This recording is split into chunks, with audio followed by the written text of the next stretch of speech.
Blog Talk Radio. Hello, and welcome to today's episode of 219 GreenConnect, where we explore topics about the environment and green living in Northwest Indiana. For past show archives, news, and upcoming events, you can check out our website at 219greenconnect.com, or you can join us on Facebook or Twitter. You can find us there. Our handle name is 219GreenConnect on both. You can also subscribe to this podcast on iTunes. I'm your host, Kathy Sipple, and today I'm speaking with Michael Green. He is the Executive Director at Climate XChange, a Boston-based education and research nonprofit, and they're dedicated to providing policymakers and advocates with cutting-edge information on market-based solutions to climate change. The group has also developed the State Carbon Pricing Network in order to support campaigns in other states and demonstrate the benefits of strong climate legislation at the local level, thereby enabling potential action in other states and eventually nationwide. And I'm sorry to say that historically Indiana has been a bit behind on climate stuff, so we're hoping that some of these resources will be listened to by local listeners and everywhere, frankly. But Indiana, this one's for you. So welcome, Michael. How can you tell us a little bit more about Climate XChange? How did you end up getting involved? Hey, Kathy. It's great to be on the show and getting the opportunity to speak with your listeners. Great question. So I joined Climate XChange as their new executive director last fall, and it was actually a really smart strategic move by the board of the company that I was currently working for as the executive director of a business association that was focused on a lot of the same policies and challenges. How do we engage people on the local level and provide resources to really progress what we think of as smart climate policy? So it was actually through a merger of the two organizations that I became the executive director of Climate XChange. As you said, we're a small nonprofit here based in Boston. We're in downtown in the Old West Church, a 230-year-old building that we are using as office space. It's quite a historic and great place to be. Sounds amazing. Well, I'm really curious. I poked around on your website a little bit and, was just trying to get my head around what you're doing differently than other models that I'm, a little bit aware of, like, cap and trade or other things like that. So can you tell us kind of how this fits into current solutions that people might be aware of? And also, I understand that this is kind of based on a successful model that came out of, was it British Columbia? Yeah, no, exactly. British Columbia was the first subnational actor in North America to put a price on carbon, and we closely modeled our policy after theirs. So carbon pricing and exactly how that works, it's close to cap and trade with the idea of putting a fee on carbon pollution. But unlike cap and trade, where you have a hard limit and then you allow the market to trade permits, we just put a hard fee on pollution. So essentially you pay to pollute. And then over time, that cost increases. And what it works to do is it shows the market that carbon pollution is an externality. And then the market corrects in absorbing that cost and trying to steer away from having to pay that cost. The response is a reduction in emissions. So we've closely followed what's happened in British Columbia, where this was first implemented back in 2008. And the result was British Columbia actually exceeding its fellow provinces in reducing their emission profile over from 2008 till now. And this is actually something that's being closely followed by the Canadian government that is now implementing carbon pricing nationwide. So we're working to make Massachusetts hopefully one of the first states, and we're hoping to share the expertise and the things we're learning along the way with grassroots organizers and others working on the local level across the country. That's great. And so I would like to talk a little bit about that effort to work with other states and some of the resources that you've got on your website.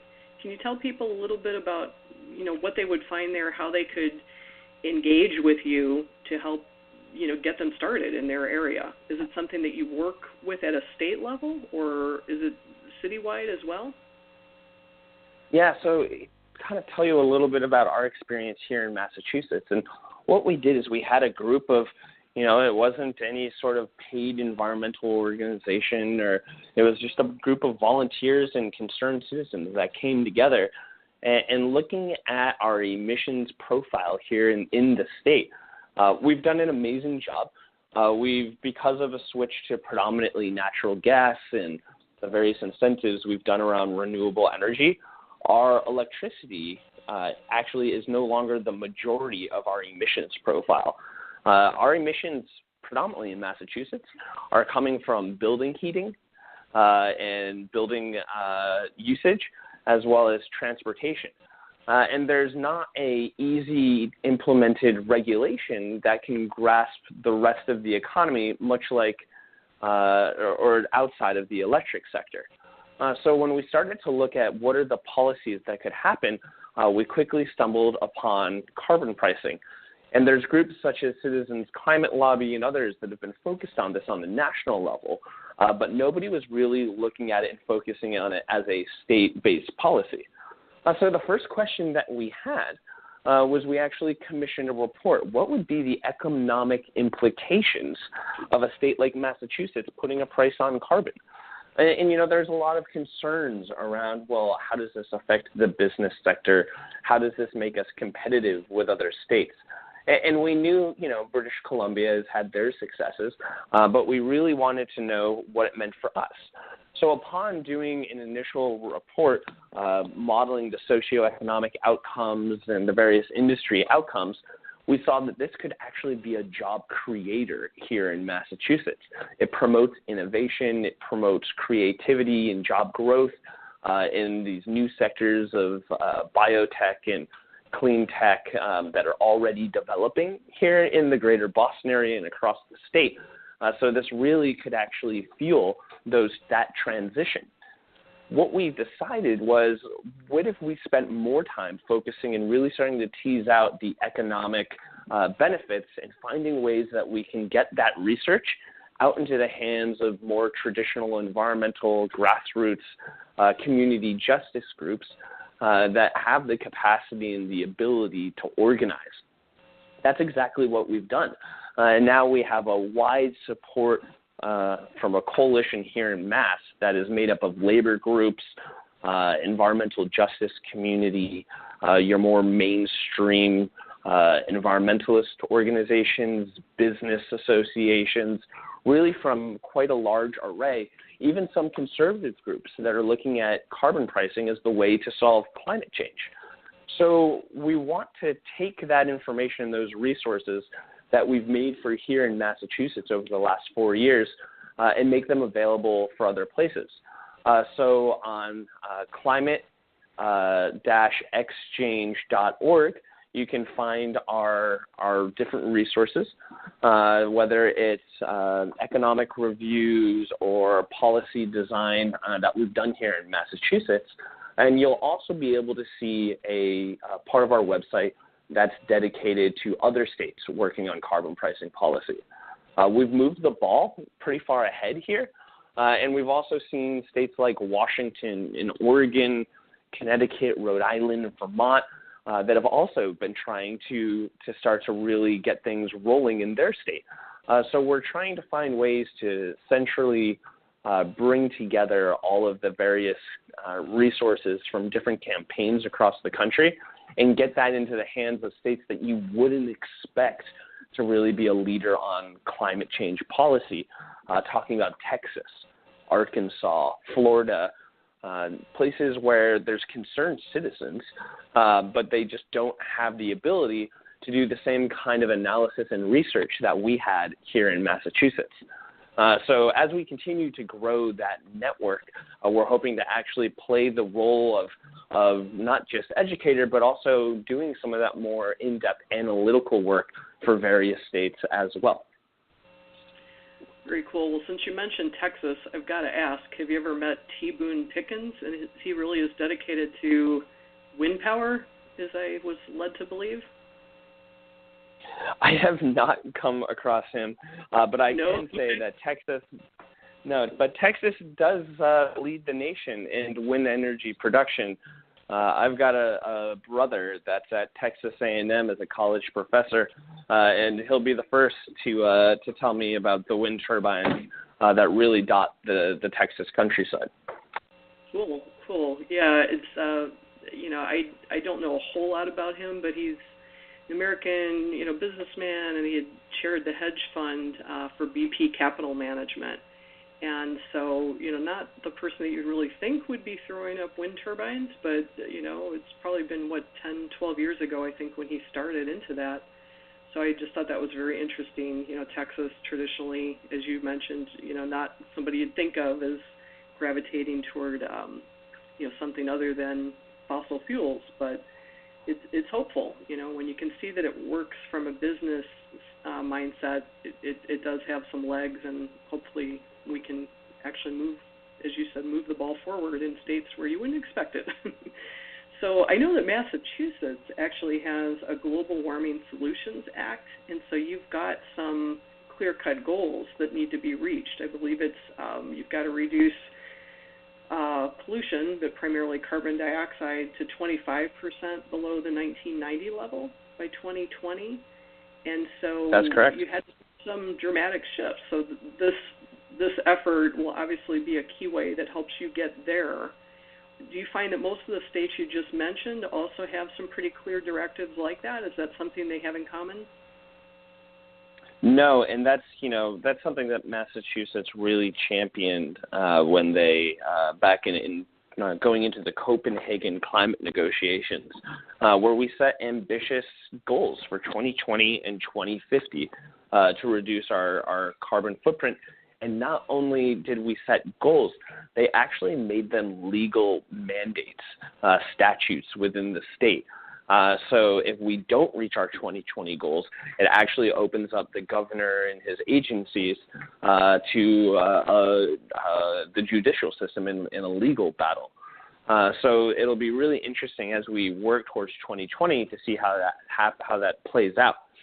Now, for other states, unfortunately, with the new administration, doesn't seem to be championing the Clean Power Plan, as I imagine many on your show might have hoped and probably are supporting.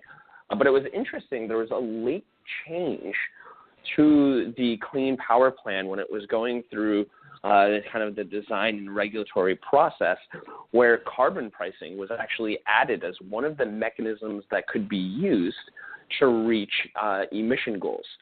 What we're seeing is carbon pricing is simple. You're putting a fee on a market externality, and then the market shifts to avoid that now internalized cost. And what it doesn't mean is it doesn't mean larger, cumbersome regulation, putting strenuous, onerous work onto the new agencies or agencies that are already looking to cut back funding. It's actually quite simple. And from the private sector side, businesses understand it. They can plan around it. They can finance energy efficiency or other programs around it. And it's because of that simplicity and because of that understanding that a lot of businesses and even conservatives supported it. And it was because of that push, a business and conservative push towards the end of the Clean Power Plan design, that actually had it brought into the policy. So what we're seeing is, even though some of these states might not be, the forefront leaders you would think on climate action, they have constituents, they have voters, and a majority of this country now understands the risks of climate change, and they want to see something done about it. But they want to stick to their morals and their values of, less government is better government, efficiency of regulation, and that, because of that, we've seen carbon pricing pop up in places and support in places that you wouldn't necessarily anticipate or think about as hubs of climate action. Great. Well, I think sometimes it's helpful for the average person to just kind of follow the money. So I think you're absolutely right that this is a lot simpler, than cap and trade. You're just, and it's not a tax. I've heard that several places, that it's a fee rather than a tax, but we're going to put a fee on the carbon pollution. And then how does that affect consumers then? Won't that hurt them? So what we found is because the fee is rebated back to consumers and businesses, an overwhelming majority actually come out ahead. Our largest carbon emitters in carbon pollution is really actually a smaller bucket than you might assume. So what we found out, and it's actually based on policy design and some of our modeling, that we want to make sure that we're not affecting low-income households, that we're not overtly affecting various industry sectors that are intrinsic and important to the economy. So it was actually based on this design where, on average, folks are getting back the same rebate and able to come out actually a bit ahead. British Columbia did a unique thing where they actually took the dividend check and sent it out first before implementing the fee. So right from the get-go, folks got a check sent to them in the mail saying, here's your dividend up front for the new carbon fee. And that money is then in the hands of the consumer. Sure, it can be spent on electric bills. It can be spent on maybe an energy efficiency program for the household or for the business. But it also, that's money in their hands that can be spent on anything else, other bills, student loans. So that is really an interesting piece of our design, that it's keeping money in the state economy as well. Massachusetts, we're a bit unique where we don't have any refining or extraction process here in the state. So essentially every extra dollar spent on fuel is money leaving the state. So it actually adds a little bit of extra pressure then as well to keep money here in our Massachusetts economy. So these are some of the practices and things that we've learned working on this campaign and designing this policy here that we want to take to other states and other folks that might not have the same resources. One extra thing I'll add on the Massachusetts state policy, just to show kind of the level of which we've thought about this, we're also looking at giving an increased return to households or communities within the state that drive much more than the average commuter within the state does. We're just like you guys, where we have, some major urban areas and then the same, rural communities that are more dependent on their vehicle and don't have access to public transportation. So we don't want those communities to be adversely affected by this policy. So it's that kind of thinking that you have to include in a policy like this to make sure, as I said earlier, that it's smart climate action policy. Gotcha. Well, that's fascinating. And especially getting the rebate up front. I mean, it seems like if you can see your cost coming down the road, it would be a lot more likely that people might invest in solar panels or whatever they can do to avoid, the stick later if you're given the carrot first.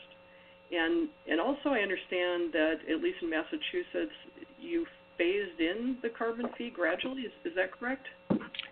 So in Massachusetts, the way the bill, if passed, would work is that we would phase it in over time, starting out at $10 per ton. And you don't want to shock the system by all of a sudden adding in this large fee without giving businesses and individuals the opportunity to start to adjust. So we look at a gradual increase over time that we then can, after several years, stop, pause, look at the relationship between the fee and our emissions, make sure that we're reaching our goals and that there's nothing we need to change. And then, make the proper changes to reach our intended Global Warming Solutions Act mandates. So yeah, that's kind of the approach over time. It's actually interesting. I got to talk a bit about this bill with Todd Young, who is the new freshman congressman from Indiana, with his office a few weeks ago down in D.C. And it's interesting to see, that this is a policy that can be tinkered with and created and customized to meet the needs of a state like Massachusetts, but also very much so for a state that is, quite economically different in design as well as industry makeup as Indiana. So we need to start looking at policies that can really move the needle on our emissions. Looking at what scientists and what groups like the IPCC and even different agencies under the Obama administration have warned us of, our window for reducing our carbon footprint is rapidly closing. And this isn't something that we're going to see the challenges and the outcomes in hundreds of years. We're already seeing them. So we look at this as a kind of a policy that we can ramp up over time, or even dial it back as needed. But really, it's something that will start to drive action, industry development, the creation of new technologies, and job growth, all around also addressing our emissions.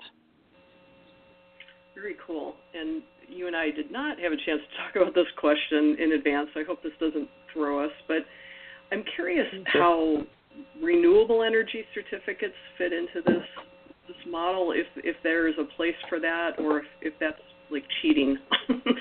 Like I know our local energy provider, they basically offer renewable energy certificates so that people can get their energy through renewable sources, though they are not the direct provider. I think they did that to kind of take pressure off of, the local power grid. Right. Just curious if you can comment on that at all.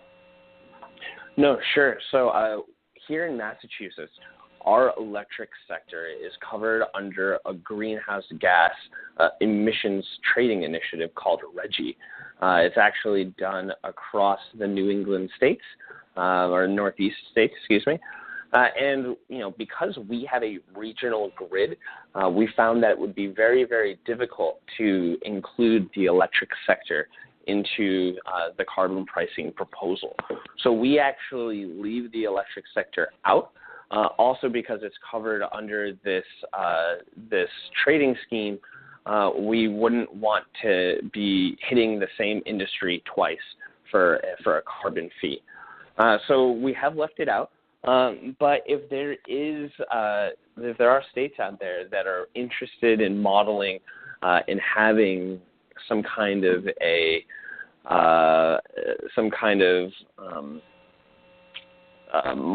other market mechanisms added in, whether it's emission credits or something, it can be done. The larger question that I have then for people is how do we validate the emissions credits and where are they coming from? You can buy very, very cheap Texas wind credits on an open market. And they're for a turbine that was developed, 10 to 20 years ago. So that's to me just adding to someone's adding to someone's pocketbook versus other carbon credits and schemes out there that are driving industry, driving renewable growth. So I would be really interested in making sure that we measure the emissions reduction that are coming from these credits and making sure that it works. If you can't tell from my voice, I'm a bit of a skeptic of some of these. It's been done really well in some places, but it's also been done really wrong in some places. Yeah, well, I appreciate you being candid about it, and I don't know. I don't have all the answers. I certainly feel like it's better than same old potentially if some of the burden is shifted to renewables, but it does lack a lot of the things that you said, like the innovation and building, renewable infrastructure in your own state if you're just importing renewables from Texas. Mm-hmm. But I appreciate that. And again, we didn't rehearse that. Thanks for stepping up. And I know also I want to have a little bit of time here at the end to let you talk about kind of a fun raffle that you've got going on. Can you say anything about that?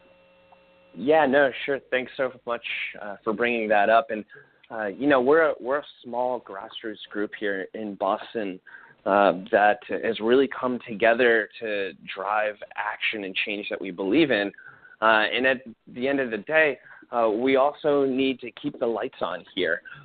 So rather than spending all of my time out schmoozing funders and writing grant proposals and kind of doing that sort of work, we decided, well, what if we did a crazy idea and raffled off a brand new 2017 Model X Tesla. And we did the raffle 2 years ago, and it was to a great success. And it was actually ticket buyers from the last raffle that said, hey, guys, when are you going to do this again? So this year, the raffle will be on July 4th, 2017.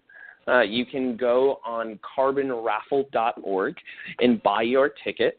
All the proceeds will go to our work on helping put a price on carbon in Massachusetts and supporting other states across the country that are looking to do the same.